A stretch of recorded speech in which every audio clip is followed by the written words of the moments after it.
इस कार्यक्रम के पुण्यार्चक हैं बोहरा परिवार, ब्रह्मचारी मोतीलाल जैन एवं उषा जैन, मुकेश जैन एवं लक्ष्मी जैन, पीयूष जैन एवं आयुषी जैन, यूएस, चरित्र जैन, फर्म मनपसंद साड़ी वस्त्र भंडार, कुबेर, भरतपुर, राजस्थान। नीति क्लास, नीति क्लास, नीति क्लास। या हम सभी अपने जीवन में सुख और गुणों की अभिवृद्धि के लिए नीति के विषयों का श्रवण कर रहे हैं। नीति हमें सिखाती है कि कई बार कई चीजें मेहनत से नहीं मिलती, कई बार वो चीजें मेहनत के साथ साथ किस्मत से भी नहीं मिलती। हम उसकी चाह कितनी कर लें तो भी वो नहीं मिलती। गुरुओं का भी आशीर्वाद मिल जाए तो भी वो चीज नहीं मिलती। ये इसलिए होता है क्योंकि कर्मों का खेल चल रहा है। सबके अपने अपने दिन होते हैं। हर खिलाड़ी का अपना एक दिन आता है और जिस दिन उस खिलाड़ी का दिन आता है उस दिन उसके सामने किसी की नहीं चलती। जब कर्मों का दिन आता है तो फिर कितनी पुरुषार्थ कर लें अपन, वो कर्मों का समय चल रहा है तो आपका पुरुषार्थ निष्फल हो जाता है।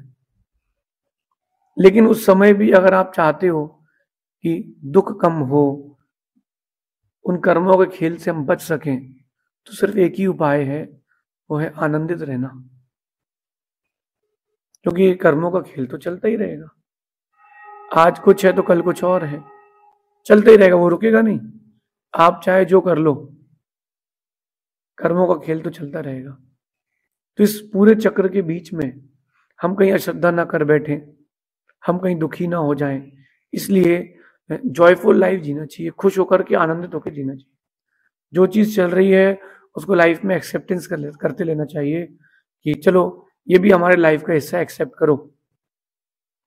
आज अपन समझेंगे कि how to live joyful life, आनंदित जीवन कैसे जिए। क्योंकि सबसे बेस कीमती चीज कोई है तो वो आनंदित जीवन है। बाकी सब तो मरे के समान जिया है। खुश होकर के जो जिया आपने वही जिया। कह रहे हैं कि हर चीज चाहने से नहीं मिलती। बहुत सारे लोग बहुत सारी चीजों की चाह रखते हैं लेकिन हर चीज चाहने से नहीं मिलती। फिर कहा जाता है आपसे कि मेहनत करो, मेहनत करने के बाद भी वो चीज नहीं मिलती। तो क्यों नहीं मिलती? तो कह रहे हैं कि हर चीज चाहने से नहीं मिलती। बड़ी बड़ी मेहनत करने के बाद भी वो चीज नहीं मिलती। किसी बड़े व्यक्ति के आश्रय में भी चले जाएं तो भी कई बार वो चीज नहीं मिलती, क्योंकि कहीं ना कहीं कर्मों का भी खेल चलता है। और जब कर्मों का खेल चलता है तो उसके सामने किसी की नहीं चलती। दिन थे रावण के, वो दिन थे रावण के, 3 खंड का राज किया, 18,000 रानियों के राजा बने, 1 लाख पुत्र थे, 1.25 लाख जिसके नाती थे। दिन चल रहे थे रावण के, लेकिन जब कर्मों का खेल आया और जब लक्ष्मण की चली, राम की चली, तो रावण की नहीं चली, क्योंकि उस समय कर्मों की चल रही थी। सीधा सीधी बात है कि हर व्यक्ति का अपना अपना समय आता है। तो जब अपना भी समय आएगा तो अपन भी करेंगे। कहते ना आप लोगों की अपना टाइम आएगा। लेकिन जस्ट वेट एंड वॉच वाली कंडीशन भी कई बार लाइफ में लगाना चाहिए। पुरुषार्थ बंद नहीं करना, लक्ष्य की प्राप्ति के लिए गमन बंद मत करना, सभी चीजें चलते रहना चाहिए। धार्मिक क्रिया भी और आपकी आंतरिक क्रिया भी, लेकिन some time wait and watch भी होना चाहिए। एक माँ ने भोजन बनाने की प्रक्रिया प्रारंभ करी और उसने कुकर में सब्जी वगैरह रख दी, गैस में रखी नहीं कि अब बेटा कह रहा है माँ खिलाओ, माँ खिलाओ। अब माँ कहाँ से खिलाएगी? डोसा बनाते तो थोड़ी देर उसको सेट होने में टाइम लगता है, थोड़ा ना कि बस चावल और दाल पीसी और डोसा बन गया। तो लाइफ में आप हर जगह वेट एंड वॉच वाली कंडीशन आती है, करना चाहिए। जब कोई माँ के गर्भ में बच्चे आता है तो वेट एंड वॉच वाली स्थिति 9 महीने तो रुकना ही पड़ेगा। ऐसा नहीं होता, पिता तो अधीर होते, बोले कब 3 महीने हो गए, 5 महीने हो गए, कब बच्चा भी देखने मिलेगा। लेकिन वेट एंड वॉच वाली कंडीशन भी लाइफ में आपको एक्सेप्ट करना चाहिए। मैं कह रहा हूं तो मेरे कहने के बाद आपको मेरे शब्द सुनाई दे रहे हैं, इस बीच में आपने थोड़ा सा वेट एंड वॉच किया है। ये लाइफ की जॉयफुल लाइफ के लिए सबसे पहला फंडा है कि थोड़ा वेट एंड वॉच करें। हर चीज समय पर मिलेगी, समय के पहले नहीं मिलेगी। आप सोचो कि गर्मी का मौसम आ रहा है, अब बर्फ गिर जाए राजस्थान में ये यहाँ तो नहीं गिरेगी, कोई तूफान उफान कभी आगे तो होगा। अगर आपको ठंडी भी चाहिए तो आप थोड़ा वेट एंड वॉच तो करना पड़ेगा। तो वेट एंड वॉच वाला जो स्थान एक ऑप्शन है लाइफ में, वो भी जॉय के लिए, हैप्पीनेस के लिए, आनंद के जीवन के लिए बहुत इंपॉर्टेंट है। और आगे कह रहे हैं कि तो हम क्या करें, ऐसी कंडीशंस आने पर हम क्या करें? तो जो आपके पास है उसमें सेटिस्फाइड रहें, जो सर्कमस्टेंसेस चल रहे हैं, सिचुएशंस चल रही हैं, उनको एंजॉय करें। अगर आप ऐसा कर लेते हैं तो आप मानसिक तनाव से, मानसिक बीमारियों से बच सकते हैं। जिसको जो भी रोग हो रहा है, सर्दी खांसी से लेकर कैंसर तक, कहीं ना कहीं उसमें आपको जो टेंस्ड रहना है वो बहुत इफेक्टेड है। जिनको भी बीपी, शुगर, बड़ी बड़ी बीमारियां हो रही हैं, ये हाइपर टेंशन से ही होती है। डॉक्टर दवाई देता है, पैसे कमाता है, लेकिन ये कभी नहीं कहता कि टेंशन मत लो। वो डॉक्टर कभी नहीं कहता कि टेंशन मत लो। क्यों नहीं कहता डॉक्टर? उसकी तो दुकान बंद हो जाएगी। आप जो हाइपर टेंशन ले रहे हैं वो आपके लिए हानिकारक है। जॉयफुल लाइफ रखें, खुश होकर के जिए। अरे कम जिएंगे, कम से कम खुश होकर तो जिए। अच्छा, आप लोगों को भूख लगी हो और सड़े तेल के सरसों के समोसे मिले, कौन खाएगा? हम तो नहीं खाएंगे। बोले क्यों? ये पेट और खराब हो जाए, जो अंदर है वो और निकल जाएगा। तो कम चीजों से जुड़े, कम चीजें आपके पास रहे, लेकिन वो आपके लिए जॉयफुल हो। हम कह रहे हैं कि गरीब आदमी अच्छा है अमीर आदमी से, अगर वो सुखी है, खुश है। तो इंदौर में हम लोग सुबह सुबह दैनिक क्रिया के लिए जा रहे थे, तो 56 के बाहर एक आदमी एक थैला सिर के नीचे लगाया और एक चादर ओढ़ के छोड़ा, सो रहा था फुटपाथ पर। वो शराब नहीं पिया था, वो गरीब था, और वो क्या सुकून की नींद ले रहा था। वहां आसपास से गाड़ियां निकल रही, लोग चल रहे, दौड़ रहे, उसे कोई फर्क नहीं पड़ रहा, क्योंकि वो खुश था कि मैं 4 रोटी भीख मांग के कमा के सो गया हूं। वो खुश था। सामने एक महल है, हो सकता है वहां को रहने वाले को नींद ना आ रही हो। क्यों? क्योंकि कुछ ना कुछ खटर पटर चलती। जितना बड़ा आदमी उतनी बड़ी टेंशन। इसलिए इस बात को समझें, जॉयफुल लाइफ जो है वही लाइफ है। खुश होकर के जिए, लेकिन उस जॉयफुल के साथ साथ अपन धार्मिकता भी रखें। अधार्मिकता का जो जीवन है वो जॉयफुल नहीं है, क्योंकि वो आगे जाके दुख देगा। तो बहुत सारी बार अपन को सेटिस्फाइड रहना चाहिए, और जो परिस्थितियां चल रही हैं उनको एंजॉय करना चाहिए, उन परिस्थितियों का आनंद लेना चाहिए। चलो जो चल रहा है उसका आनंद लो। हर किसी ने धक्का मार दिया है, चलो कोई बात नहीं, उससे उठ के पूछो तो तुम्हारे हाथ पे तो नहीं लगी। किसी ने तुमको धक्का दे दिया है, फिर उससे पूछना, भाई आपके कहीं हाथ में तो नहीं लगती धक्का देने से? उस परिस्थिति को एंजॉय करो। अगर आप एंजॉय करते हो तो आप जॉयफुल लाइफ जी सकते हो, और आप जहां उस परिस्थितियों से भागोगे फिर आप नहीं कर सकते। एक व्यक्ति था, उस व्यक्ति को किसी कारण से राजा ने फांसी की सजा दे दी। अब उसने निर्णय तो कर लिया कि फांसी होना है। तो अब क्या करेंगे? तो फिक्स किया गया कि उसकी फांसी होना है। उसने धीरे से बोला कि कब की फांसी है? बोले परसों की। बोले नहीं, मुझे 1 हफ्ते का टाइम चाहिए। मैं 1 हफ्ते तो फांसी नहीं चाहता हूं। आखिरी मरने वाले की आखिरी ख्वाहिश तो पूरी की जाती है। उसे जब पूछा गया तो उसने बोले 1 हफ्ते। बोले 1 हफ्ते क्या करोगे? बोले 1 हफ्ते में अपने परिवार के साथ एंजॉय करूंगा, अपनी लाइफ जीऊंगा, मैं भागूंगा नहीं। आप चाहो मेरे घर के बाहर कोई पुलिस वाला भी नहीं रहेगा, थोड़ा दूर रहें, हमको पुलिस वाले का चेहरा भी नहीं देखना, लेकिन मैं कहीं नहीं भागूंगा। ठीक है, उसकी बात राजा ने मान ली और उसने अपने एंजॉयमेंट चालू किया। 5-7 दिन घर में बहुत एंजॉय किया। हर दिन एक नया उत्सव किया घर वालों के साथ। चलता रहा 5 दिन हो गए, 6वां दिन हो गया, 7वां दिन आ गया। सुबह से उत्सव चालू हुआ, बढ़िया बढ़िया घर में खाना और सब बहुत सारी चीजें हुई। 5:30 बजे उसका दोस्त कहता है, भाई तुझे डर नहीं लग रहा? तेरी फांसी है, तेरी फांसी होने वाली, तुझे डर नहीं लग रहा? वो कहता क्यों? बोले तू मरने वाला है। बोले तो फांसी तो 6 बजे है ना, 5:30 बजे से क्यों मरूं? उसने अपनी लाइफ का निर्णय क्या किया कि जब मरना है तो मरेंगे। जब राजा को ये बात बताई गई तो उसने कहा इतना दिलखुश आदमी तो गलत काम तो करेगा नहीं, सर्च किया तो वो सही ठहरा, वो बच गया। और कहीं वो रोता बिलकता दुखी होता तो पक्की बात थी, 101% बात थी, उसकी फांसी नहीं होती, उसके पहले वो मर जाता। जॉयफुल लाइफ जो है वही बेस्ट लाइफ है। इसलिए खुश रहना ना रहना हमारे अंदर है। बहुत सारे दुखी होने के प्रत्यय लाइफ में आएंगे। वो दुखी होना नहीं होना वो हमारे अंदर है। खुश रहना नहीं रहना वो हमारे अंदर, परिस्थितियों में नहीं है। परिस्थितियों में वो कभी नहीं है। परिस्थितियां तो अच्छी बुरी आती रहेंगी, जाती रहेंगी। हम कब अपने लिए जिएंगे? हम अपने लिए कब जिएंगे?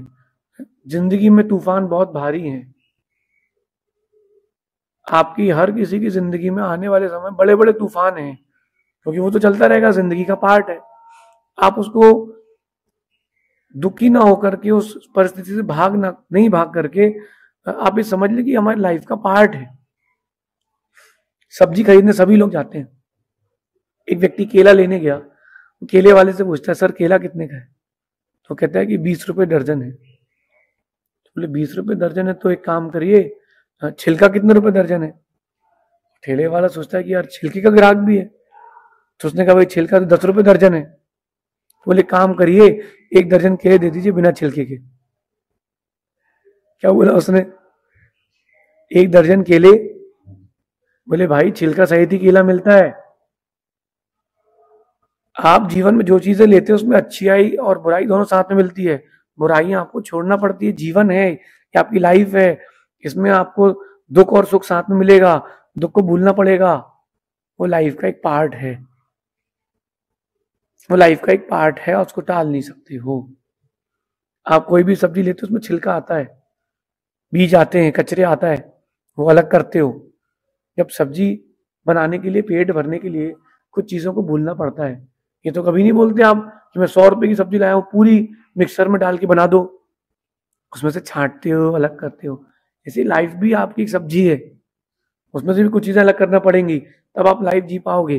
पेट भरने के लिए बहुत सारी चीजें छोड़ना पड़ती हैं, तो जिंदगी जीने के लिए भी बहुत सारी चीजें छोड़ना चाहिए। इसलिए खुश रहें, क्योंकि दुखी रहने के बहाने यहाँ बहुत सारे हैं, और खुश रहना ना रहना वो हमारे ऊपर है। बहुत सारी बार हम क्या करते हैं कि जान करके दुखी होते हैं। हम उन चीजों को अंदर ले आते हैं। अंदर मत ले जाओ, तुम दुखी नहीं होगे। किसी ने आपसे कुछ कहा और आप उसको अंदर नहीं ले जाओ तो आप दुखी नहीं होगे, खुश रहोगे। तो यहाँ कह रहे हैं कि जिंदगी में तूफान तो आएंगे, एक मजबूत वृक्ष की तरह पक्के रहो। आएंगे दुख, आएंगे कभी जाएंगे, टलेंगे फिर आएंगे नए, क्योंकि वो लाइफ का एक पार्ट है। सीताफल लेते हैं, उसमें बीज भी मिलते हैं, छिलका भी मिलता है। 1 किलो अगर सीताफल किसी ने लिया है तो मुश्किल से मुश्किल वो 10, 20, 50 ग्राम, 100 ग्राम उसको उसका फल मिल पाता है, बाकी तो वेस्ट हो जाता है। तो आदमी को निर्णय करके रखता है व्यक्ति कि यार उतना ही मिलेगा। तो लाइफ में भी आप ये चीज एक्सेप्टेंस करो कि हमको ये सब चीजें मिलेंगी, उनको छोड़ते जाना है और लाइफ को एंजॉय करते जाना है। संतरे खाए आप लोगों ने? जब आप छिलका छीलते हो सीधे खा लेते हो, छिलका छीलते हो उसके बाद भी उसको चबाते रहते हो, फिर बीज थूकते हो। तो मतलब मुख के अंदर जाने के बाद भी कुछ बाहर निकालना पड़ता है कि नहीं? 100 रुपए के संतरे लाए हो तो 30-40 रुपए की चीज तो बाहर ही फेंक दी। तो जब भोजन करने के लिए, पेट भरने के लिए आप चीजों को छोड़ते हो, तो लाइफ को जीने के लिए भी चीजों को छोड़िए। इसलिए सबसे बेस्ट चीज है कि जॉयफुल लाइफ जिए। How to live joyful life, खुशहाली जिंदगी कैसे जिए, कुछ 4-5 चीजें बताता हूं मैं आपको जो आपके जॉयफुल लाइफ के लिए बहुत इंपॉर्टेंट है। सबसे पहली बात है कि एंजॉय द सिचुएशंस। जो परिस्थितियां चल रही है उसको एंजॉय करें। जिंदगी में आपको हर बार हर समय जीत नहीं मिलेगी, कई बार हार का सामना भी करना चाहिए। हर बार हर परिस्थिति आपकी जैसी नहीं रहेगी, कितने बड़ा व्यक्ति क्यों ना हो। जब कर्मों का खेल चलता है तो हार उसकी भी होती है। बस एंजॉय करना चाहिए लाइफ को। चलो ये हमारी लाइफ का पार्ट है। अगर आप सिचुएशंस को एंजॉय करते हो तो आपकी लाइफ जॉयफुल रहेगी। पहली बात, जो चीज चल रही है उसका भी तो आनंद लो। अगर कोई व्यक्ति है उसकी पत्नी को खाना बनाते नहीं बनता है तो उसकी लाइफ का एक बहुत बड़ा पार्ट बन चुका है, तो क्या करे वो? एंजॉय करे, भैया मेरे भाग में कच्चा ही भोजन है, एंजॉय करें। एक व्यक्ति ने शादी करी, मैंने उससे पूछा कि आपकी शादी को कितने साल हो गए? बिहार में मेरे साथ आया था वो। बोले मेरी शादी को लगभग 45 साल हो गए। मैंने कहा आपने क्या देख के शादी करी? बोले मुझे चाय बहुत पसंद थी और उस समय चाय बहुत कम लोगों से बनती थी, 40-45 साल पहले। तो मैंने पूछा फिर? तो बोले मैं जब लड़की देखने गया तो उसने बढ़िया चाय पिलाई, मैंने तो चाय पी और फाइनल कर दी। लड़की तो बढ़िया है, चाय, अपन को चाय पसंद है, उसने फाइनल कर दी। मैंने कहा फिर? बोले बाद में मालूम चला कि चाय तो मौसी ने बनाई थी। मैंने कहा आपने फिर क्या किया? बोले अब क्या है, अब मैं ही बना के पिला रहा हूं। उसने उस सिचुएशन को एंजॉय करना चालू कर दिया। उसने जिस पर्पस से शादी की थी कि अच्छी चाय बना के पिलाएगी, उसने इस पर्पस से शादी की थी, लेकिन उसने उस कंडीशन को एंजॉय कर लिया। कोई बात नहीं, मैं तुझे अच्छी चाय बना के पिलाऊंगा, कोई बात नहीं, तू पी, तू मुझे खाना बनाना खिलाना, मैं तुझे चाय बना के पिलाऊं। उसने लाइफ में एक्सेप्टेंस ले आया। अगर आप एक्सेप्टेंस लाते हैं तो आप भी इंजॉय कर सकते हैं। दूसरी बात कह रहा हूं कि यहाँ पर इंजॉय करने के साथ साथ खुश रहना। एक होता है इंजॉय करना और एक होता है खुश रहना। इंजॉय करना वो आगे की कंडीशन है, थोड़ा पीछे की कंडीशन होती है हैप्पी। हर सिचुएशंस में हैप्पी रहे, खुश रहे, मुस्कुराते रहे। आप मुस्कुराते रहोगे ना तो वो परिस्थितियां जल्दी भाग जाएंगी और फिर अपन खुश बचेंगे। तीसरी बात होती है कि जब कभी आप दुखी हो जाओ तो अपने से अधिक दुखी व्यक्ति के पास पहुंच जाओ। जो आपसे ज्यादा दुखी हो उसके पास पहुंच जाओ, तो उसके पास पहुंचोगे तो आपका दुख कम हो जाएगा। जब आपको लगे कि मेरे जीवन में दुख उपस्थित हो गया है, मुझे इतने का नुकसान लग गया है, इतने ये लोग धोखा दे गए हैं, तो सीता के पास पहुंच जाओ, रावण के पास पहुंच जाओ। सोचो उसका भाई धोखा दे के चला गया, उसको क्या बीतती होगी। सीता जी से पूछो, इतने अच्छे मुहूर्त में शादी कराएगी, इतने अच्छे व्यक्ति से कराएगी, फिर भी जिंदगी भर दुख। इतना दुख आपके पास तो नहीं है। तो अपने से जो बड़ा दुखी है उसके पास पहुंच जाओगे तो आपको एक, हिंदी में कहते हैं ढाढ़स मिलेगा, एक सेटिस्फेक्शन मिलेगा। चलो यार, अपन से भी दुखी कोई लोग हैं। मैंने कई बार लाइफ में देखा कि जब मेरा मन उदास होता है तो मुझसे ज्यादा दुखी कोई ना कोई व्यक्ति या उदास मुझे मिल जाता है, फिर मैं खुश हो जाता हूँ। यार इतना दुख तो अपने पास नहीं है। आपके पास छत है, घर है, पैसा है, भोजन है, लाइफ के लिए इतनी बहुत है, रोटी कपड़ा मकान, 3 चीज तो सबसे ज्यादा इंपॉर्टेंट है। अब उसके आगे क्यों भागे? तो जो अपन से ज्यादा दुखी उसके पास चले आओगे तो भी आप खुश हो जाओगे। और 2 बातें और हैं कि दुख को अंदर जाने ना दें। दुख अंदर जाएगा तो आप दुखी हो जाओगे, दुख को अंदर जाने ना दें। जैसे दुख अंदर गया तब आप दुखी हो गए। किसी ने शराब पी, अंदर गई तो चढ़ेगी, और कुल्ला कर लिया तो नहीं चढ़ेगी। दुख के दिन आए, उसको यहीं बाहर रिटर्न कर दो तो आप दुखी नहीं होगे। और लास्ट एंड इंपॉर्टेंट बात जो है कि वो तनाव को ज्यादा देर ठहरने ना दें। जो भी परिस्थिति तनाव की आए, मन खराब हो, उसको ज्यादा देर अपने अंदर ठहरने ना दें।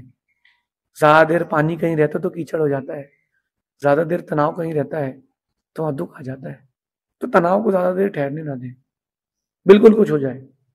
अगर तनाव ज्यादा देर नहीं ठहरेगा तो ये आप जॉयफुल लाइफ जी सकते हैं। आशा करता हूं आपको मेरी बात समझ में आई होगी। The most important part of your life is joyful life. अपनी लाइफ को खुश होकर के जिए, आनंदित होकर के जिए, धार्मिकता के साथ भी जिए, व्यवहारिकता के साथ जिए, सब कुछ हो लेकिन जॉयफुल हो। ऐसा विचार करना शेष आगे देखेंगे।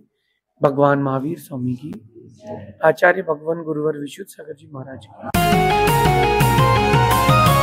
नीति क्लास, नीति क्लास, नीति क्लास।